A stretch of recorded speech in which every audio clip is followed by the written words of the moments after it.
It's a fashion piece. Fair enough.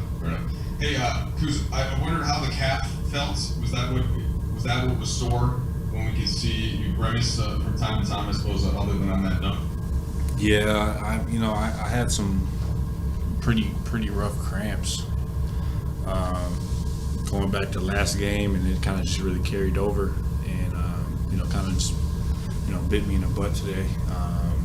But I just fought through it and just tried to help the team out as much as I could. So just got through it. Yeah, so you had the 4 threes, the 2 of them at the end of the second quarter, and then 2 early in the second half. It was Stu's last suggestion on the broadcast, maybe some of the shooting numbers lately. He wondered if that was attributable at all to the calf. Is that something you've been kind of dealing with now for the last week and change? And how did you get over it for that middle stretch of the game today? Just trying to find my touch. I've been been in a little slump, but it was good to see some go in. Hopefully I can carry it over. Still didn't shoot well enough today from 3, but it's a start. I'm just trying to get back to where I was for majority of the year. So. And then zooming out just a little bit, you guys have played better generally on the road. Do you think having fans now for the first time back at Staples can even some of that out? Is that, I assume that's something you're quite excited about? Yeah, I think so. I think it'd be really fun. Obviously, Staples misses fans in the arena, and we do too. It's going to be really exciting to have fans back, especially is it Boston have fans?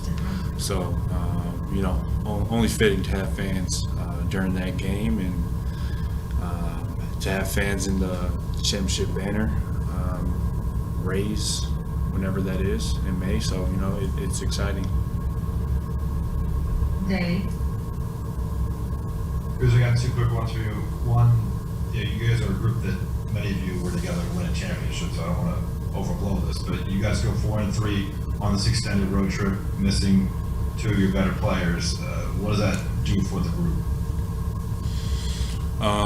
We got champions on the roster, and we got some hard playing players that really want it. So I think we've done a great job in the past few games of really figuring out how to win games together, figuring out how to play with one another, and figuring out how to get wins. And that's what togetherness and being tied together.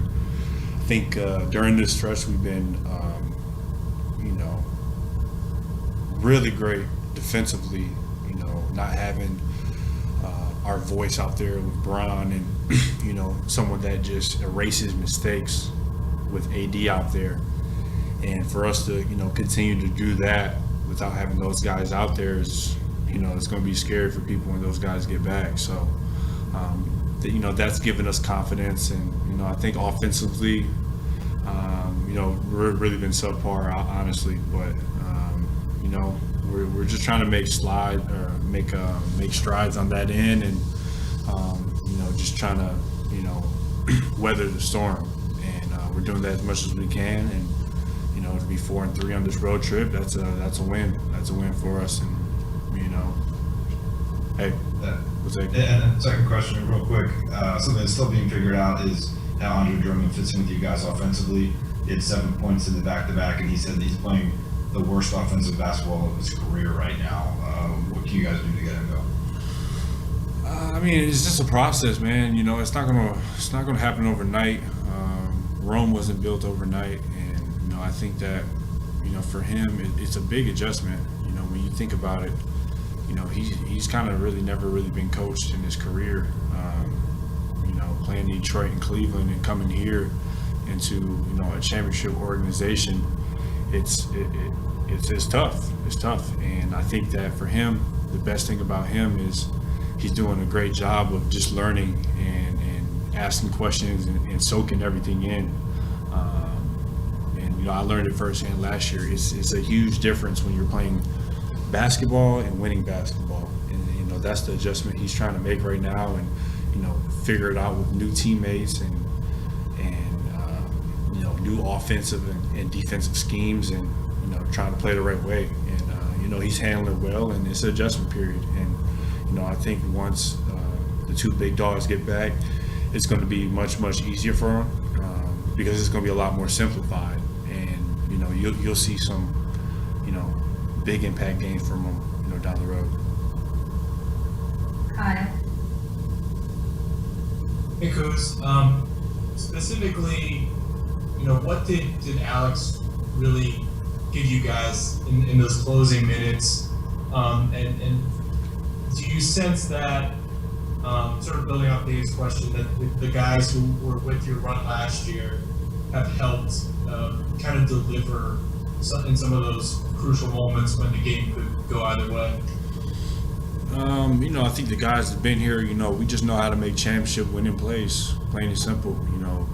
Obviously you see AC hit a huge three, but him getting a huge rebound, getting a huge crackback seal off of a defensive rebound, which we were god awful today, and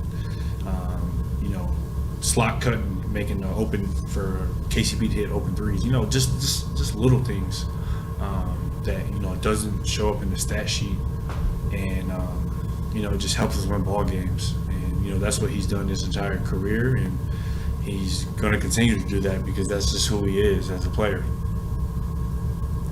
Last two. Dan. You guys have played in buildings that have only had 1,700, 2,000 people in them. I'm curious, even if it's a small amount of fans, does it make like an actual difference in terms of the game's energy? And has it been a disadvantage not having that at home, especially as the games have piled up this season and fatigue is what it is? Shit, it's like a sellout, for real. I ain't gonna lie to you. Having fans, 2,000, 3,000, after playing in a bubble, which was, as some of you guys know, it was more of a production stage, and then playing in empty arenas for, majority of the year, to have 2,000 fans, I think tonight Charlotte went on a little run, got the lead down to 192-91, and it was rocking in there with 2,000 fans. So, it just feels good to play in front of people and play in front of fans of the NBA, and it's good. It's a part of the game, and it's a huge part of the game. Last question, Melissa Rowland. Hey Kyle, as a follow-up to that, what was the strangest part of the last year of playing without fans, and what have you missed the most? The strangest part was being locked away in bubble NBA prison. That was the strangest. But I also miss it at the same time because as weird as that sounds, because that was a pretty fun time, but it was hell at the same time. So